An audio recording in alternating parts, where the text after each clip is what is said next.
of Jesus, where he looks out on the crowd. Even though he could use some time away, he has compassion for them, and so he responds with action. Last week, we reminded ourselves of the story Jesus told, the well-known story of the Good Samaritan, and how it is that our feelings, our reactions turn into care. Today's Jesus story that I want to look at first before we then bounce back to the passage that I just read is, I think, well known. It's one that comes up usually during Lent as we approach Easter. And it's a story that comes just before the raising of Lazarus. Jesus has heard news that his friend Lazarus is ill, and then he hears news along the way that Lazarus has died. And although the story ultimately gets to the raising of Lazarus, before that, we pause. There's a space. There's a space that Jesus fills not with fixing things, but he fills it with the feelings that he has. When Jesus saw her weeping, the sister of Lazarus, and the Jews, the people who had come with her also weeping, he was, there's a word here, greatly disturbed in spirit and deeply moved. And if we skip ahead just a little bit, Jesus began to weep. Everyone, of course, is familiar with Jesus wept being the shortest passage, the shortest verse in the Bible. So we have here these three expressions of emotion: greatly disturbed, deeply moved, and weeping. So what I want to note is, and I should probably give some background, the New Testament wasn't written in English, and for those who may be misled, it wasn't written in Elizabethan English in the King James Bible. It was written in a now archaic form of Greek. And so the English words that we have are the best guess, in some cases, translation of those Greek words. So I know I'm guessing most of you don't know any Greek. I don't speak Greek, but it's good to remind ourselves there's a Greek word behind these English words. So where it says greatly disturbed, we have this Greek word, which I will now unsuccessfully try to pronounce, anabremisato. If any people who speak Greek are listening, my apologies. The important thing to note here is that although it's translated as greatly disturbed, these Greek words, they would carry with them most often some very concrete meaning. And so you see at the top there, it comes from this idea of groaning or snorting. And not just any kind of snorting. A horse snort is etymologically the word that is behind this Greek word here. And so when you read this, that Jesus experiences the weeping and the emotional pain of Lazarus's grieving sister, and he groans to the point that he snorts. Like, that's how deep down the movement is. Where you have the word deeply moved, there is this Greek word itaraxin, or something like that. But what I want to point to is that it's a word that means to be troubled oneself, almost like it's reflexive in its troubling. I trouble myself as I witness the trouble in you. He was deeply moved. It conveys the idea that we have some agency, we have some part, we have some choice in how we encounter the pain of others. We can choose to be moved by it. So he troubled himself. And then where it's got the word weeping, we all know what weeping is. but behind that word is the idea of bleeding tears. Powerful image. Bleeding tears. You feel the pain so much that it's just in your blood and you bleed tears. This is what Jesus experienced when he heard the news of Lazarus' death, but more importantly, this is what he felt inside as he witnessed the pain and need of others. And what we realize here is that sometimes there are situations that you cannot fix. And just pause for a moment, forget the end of the story. When someone dies, you can't fix it. You can't undo it. And Jesus is in the company of people who are facing that reality.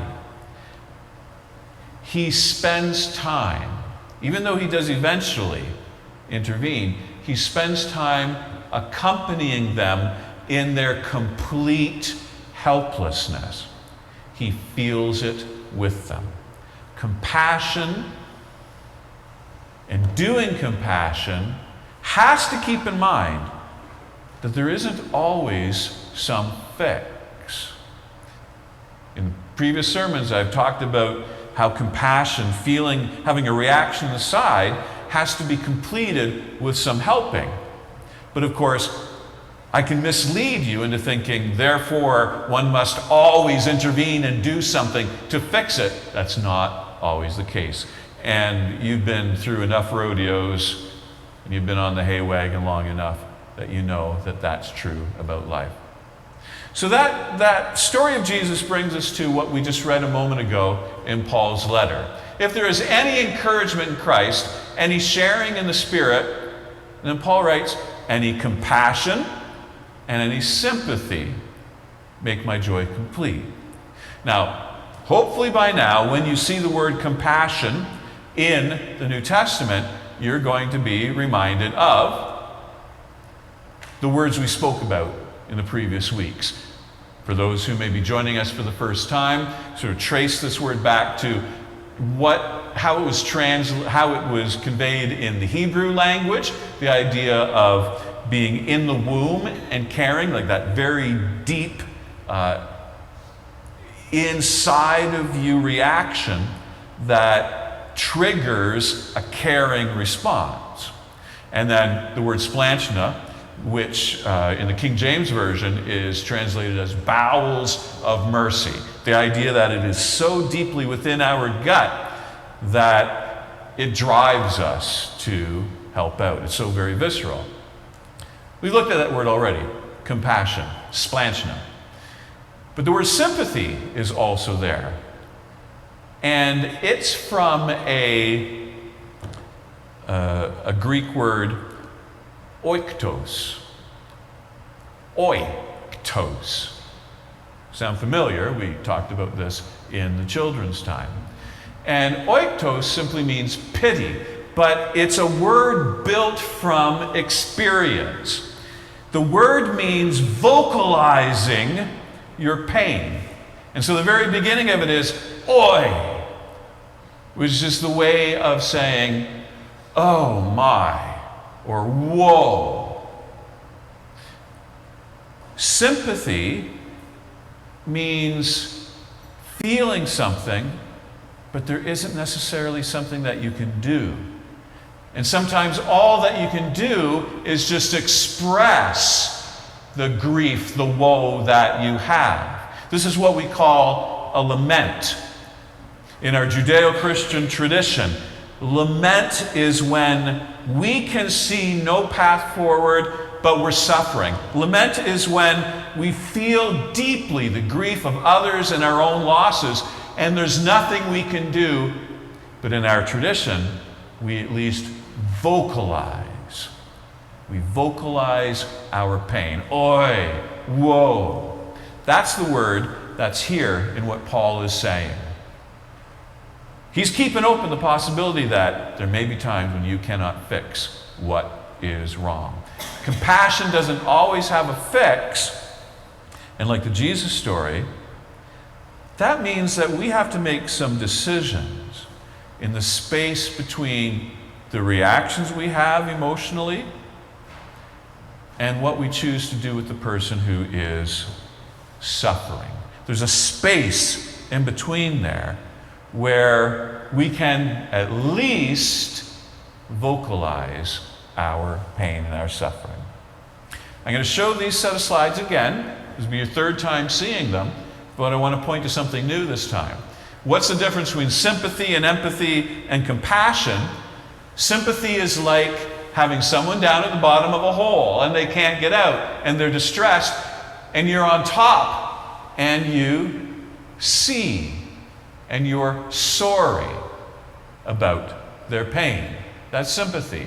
Empathy is when you climb down into the hole with them and you feel the pain with them. And we talked in the first week about how this can be a problem with those who are in helping professions, because they're forever encountering the deep, dark holes that people are in, and eventually they find themselves down in that deep, dark hole also, with no way of climbing out themselves. That's how we can think of empathy. And then we talked about compassion as being at the top, feeling, but that feeling leads you to respond in some helpful way, lowering the ladder. What's missing at this point is you can lower the ladder down into the deep, dark hole for someone who is in despair, but you can't force someone to climb up the ladder. You can notice and be moved by the pain of others, but just because you can see a solution, just because you know what the fix is, doesn't mean that the person who's in pain is ready to climb up that ladder. There's this space in between seeing the pain and what you do to respond to the pain. Dropping the ladder doesn't always do it.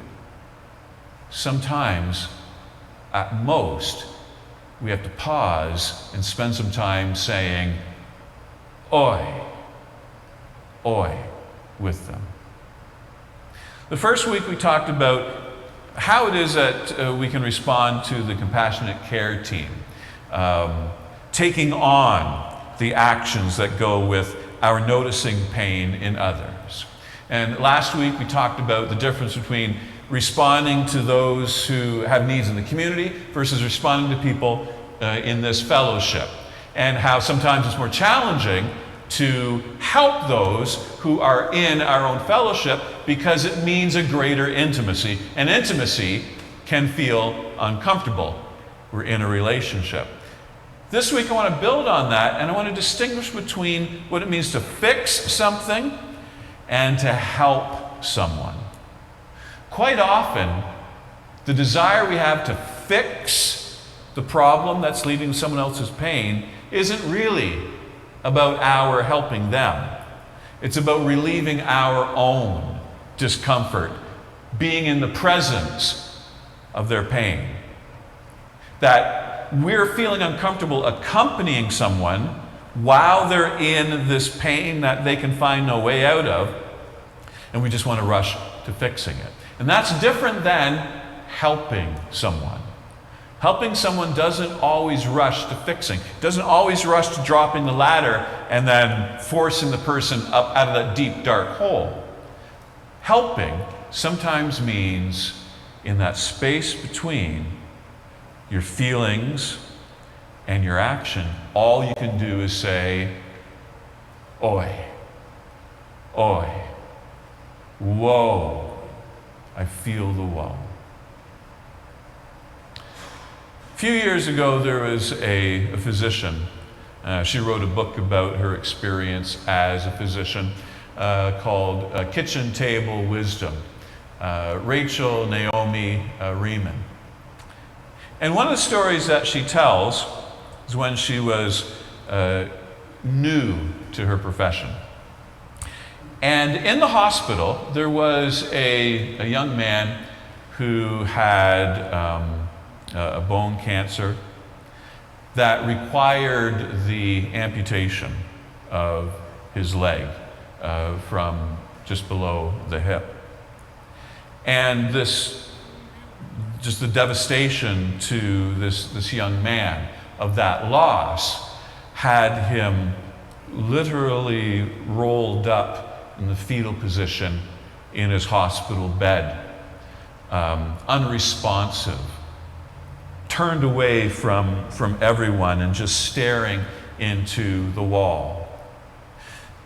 Medical professionals would come in and they'd try to engage him, and nothing would work. Well-intentioned physicians would come in and they tell him, this is what we need to do next. This is the treatment plan that we need to do. They kept saying, here's a ladder that we can extend to you in your deep, dark hole. But he wouldn't respond. Doctor after doctor tried, their way of getting through to him with their fix for a situation. And none of it could yield any response by this young man. Until Rachel, as a young physician, could even have been still in training, came into the room, and she recounts that as she looked at this young man and the pain he's experiencing, she had to let go of whatever agenda she had to help. And she simply pulled up a chair and sat there in the darkened room and sat there with him. Not for a moment, but for many moments. And just sat there with him in his deep, dark hole. And then after a while, she said out loud, it's a hell of a thing to lose a leg.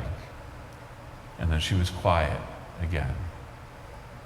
And the quiet continued until some moments later that the young man just started to move a bit, and he grunted a bit, and then he just started crying.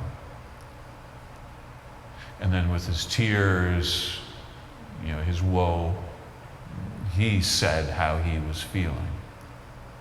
And as she says in her book, that was the moment then that this young man was able to absorb, to take in the information the well-intentioned doctors had for him.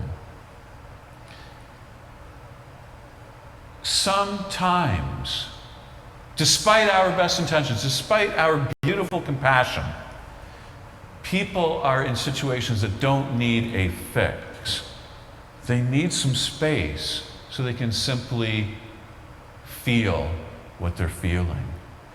They need maybe some protection from a world that just wants to move to the next thing and treat everything like a process or an operation. Sometimes all we can do is be with people and say, oi, and allow them to find their way into action. Sometimes accompanying people is the most powerful thing that we do. There is this pause that we need to put in our brains between I feel something about the need that I see, and are rushing off willy-nilly to, I'm going to fix it, I'll solve it, I will impose my great wisdom on this situation. That is not compassion. That's just alleviating myself and my discomfort of the pain that I'm feeling. In the story about Jesus, he didn't rush past feeling the feelings that others were feeling. He just paused, and there's a space in between. He groaned. He snorted. Let's end going back to Paul's letter. After Paul talks about make my joy complete, he says to the church in Philippi, don't do stuff out of selfish ambition or conceit. It ain't about you. The trouble in the world, it ain't about you. If you're going to help, don't do it with yourself in the center of the universe. Let each of you look not to your own interests, your own pain, your own need to solve things, but to the interest of others. Let them have some space to figure out what they need in order to get out of that deep, dark hole. And how do we do that? And this is the following Jesus Christ part. Letting our mind be the same mind as Christ. That Jesus who paused and he allowed himself to be moved in his gut and just share space with others in their suffering and trust that God's already at work and something will come forward that is healing. Amen.